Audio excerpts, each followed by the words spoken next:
కడప జిల్లా కేంద్రంలో వైద్యులు విధులు బహిష్కరించారు. కోల్కతాలో మెడికోపై అఘాయిత్యానికి నిరసనగా ర్యాలీ నిర్వహించారు. ఈ ర్యాలీలో ఎమ్మెల్యే మాధవిరెడ్డి పాల్గొన్నారు. మహిళలపై రోజుకో అఘాయిత్యం జరుగుతుందన్నారు. ఈ విషయాన్ని సీఎం చంద్రబాబు నాయుడు దృష్టికి తీసుకెళ్తామన్నారు. ఎన్డీఏ కూటమిలో ఉన్న కేంద్ర మంత్రుల దృష్టికి తీసుకెళ్లి కేంద్రంలో చర్చ జరిగేలా చూస్తామని మాధవిరెడ్డి హామీ ఇచ్చారు.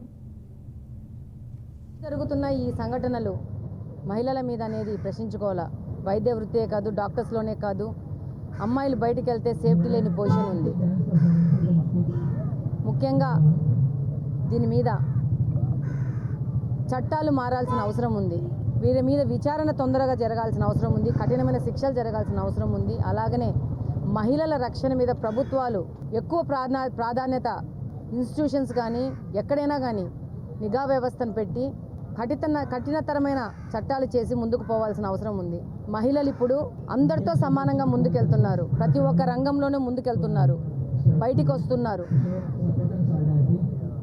వాళ్ళు వాళ్ళ వృత్తిలో సక్సెస్ఫుల్గా ముందుకు పోతున్నారు. దానివల్ల వాళ్ళు రాత్రి పగళ్ళు పని చేయాల్సిన అవసరం ఉంది, నైట్ డ్యూటీస్ చేయాల్సిన అవసరం ఉంది. ఏదంటే ఆ టైంలో బయటికి పోవాల్సిన అవసరం ఉంది. చట్టాలు ఎప్పుడో తయారు చేశారు, దాన్ని బట్టి నడుస్తుంది సమాజం. బట్ ఫర్దర్గా ఇంకా లైట్స్ వేయించాల్సి ఉంది. మాకు డ్యూటీ డాక్టర్ రూమ్స్ ప్రొవైడ్ చేయించాల్సి ఉంది. ఎస్పెషల్లీ సెక్యూరిటీ గార్డ్స్, ఐసీయూ దగ్గర, క్యాజువాలిటీస్ దగ్గర security guards with intact CCTV cameras కూడా.